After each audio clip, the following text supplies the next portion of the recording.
Sejam todos bem-vindos a mais um estudo diário do Vem Segue. Meu nome é Vanderlei Claudiano, hoje é dia 18 de abril, domingo, um bom domingo para todos nós.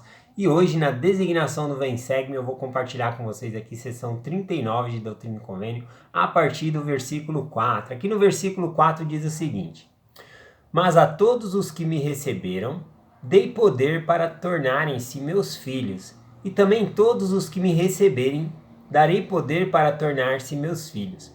Bom, todos nós já somos filhos de Deus. Bom, por todos nós sermos filhos do Pai Celestial, aqui na Terra todos nós somos irmãos. Bom, mas nessa escritura aqui está falando que a gente deve se tornar filho de Deus. Então o que acontece? Quem está falando aqui nesse versículo é Jesus Cristo, e Jesus Cristo é o nosso irmão, tá bom? E nesse caso aqui, Jesus Cristo está falando que aqueles que já receberam a Ele e os que vão receber a Ele passam a se tornar filhos de Cristo, tá bom? Então se torna uma nova criatura, como está lá no Novo Testamento, tá bom? Então eu gostaria de falar um pouquinho sobre isso, porque a gente já é filho de Deus, mas nós devemos nos tornar filho de Deus, né? Ou seja, que Jesus Cristo seja o nosso Pai. E como que isso se dá? Ele vai explicando aqui. Ele continua dizendo, versículo 5 agora: em verdade, eu te digo, aquele que recebe o meu evangelho, a mim me recebe. E o que não recebe o meu evangelho, não me recebe a mim. Então, como que nós nos tornamos filhos de Cristo? Recebendo o evangelho dele. Bom, aqueles que não aceitam o evangelho, eles não se tornam filhos de Cristo. São nossos irmãos, porque todos nós somos filhos do mesmo Pai Celestial. Mas aqui está falando de um tipo de paternidade diferente.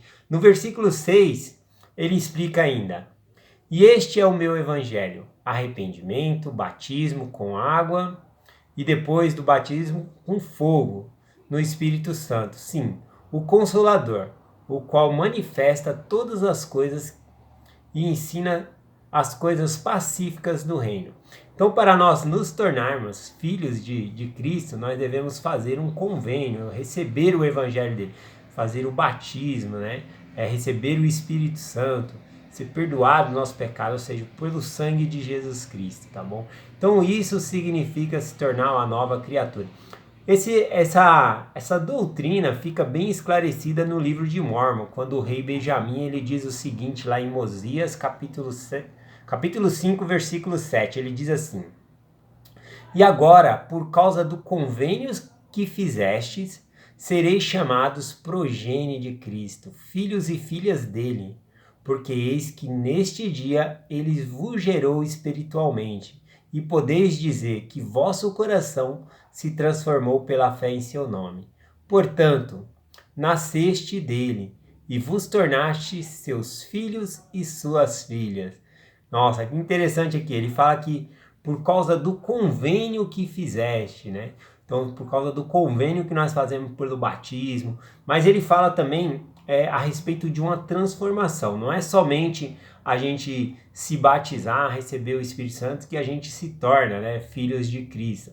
A gente tem que ter uma mudança no nosso coração, é um processo isso, tá bom? Se tornar um filho de Deus, no caso Jesus Cristo aqui, é um processo que nós devemos estar passando, uma mudança no nosso coração. Eu gosto bastante dessa parte aqui. Para explicar melhor, eu vou contar uma historinha que eu sei a respeito de um cavalo chamado Puro Sangue, tá bom? Existe um cavalo árabe, né, que ele é puro sangue, a raça dele. Então, para que ele possa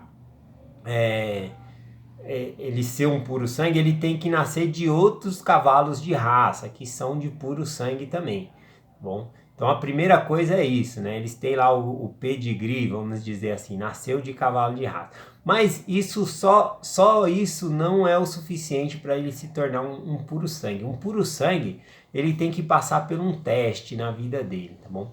E durante ali alguns anos de vida ele é treinado, bom? E aí ele recebe um condutor ali, e todos os dias o condutor ajuda ele a fazer as tarefas do dia, ensina ele o que ele deve fazer. E no final do dia, quando esse puro sangue, esse cavalo, ele vai ali beber água, né?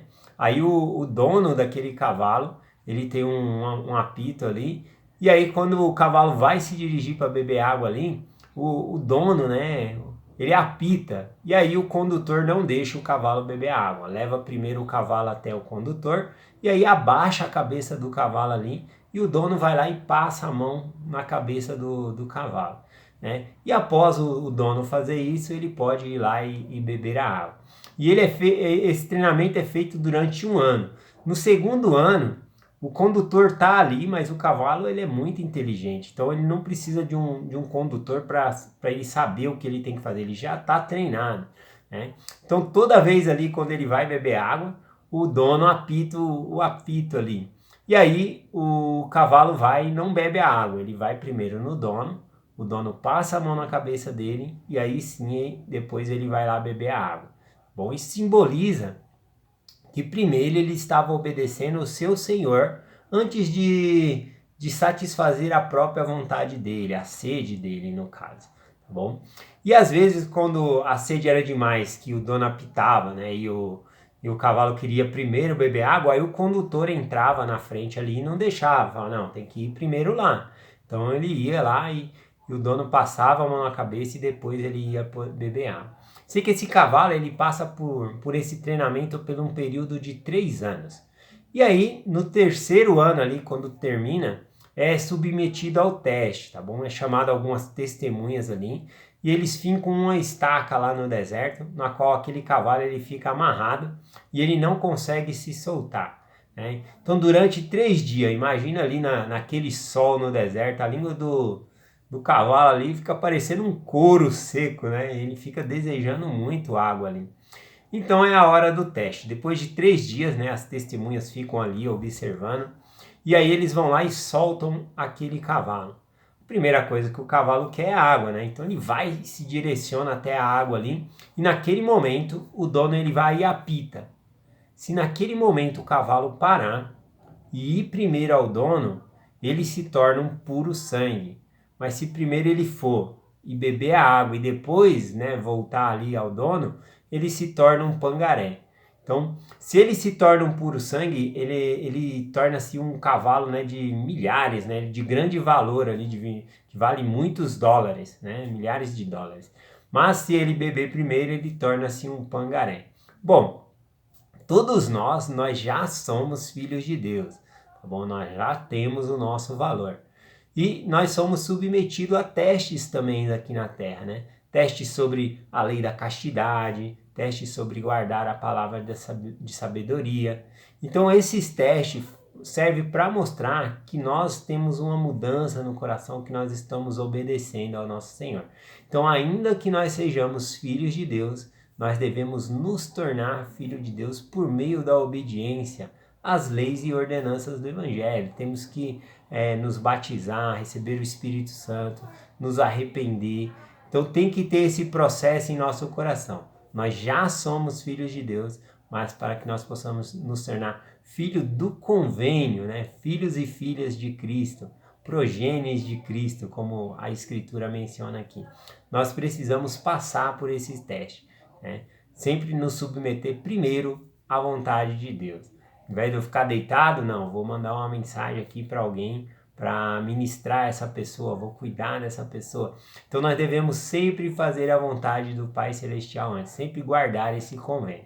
Então essa é a mensagem que eu tenho para compartilhar. Bom, quando as Escrituras mencionam que nós temos que nos tornar filhos de Deus, é disso que ela está falando. Receber o Evangelho, receber o batismo e ser obediente aos convênios que fazemos. Essa mensagem que eu compartilho com vocês, em nome de Jesus Cristo. Amém. Até amanhã.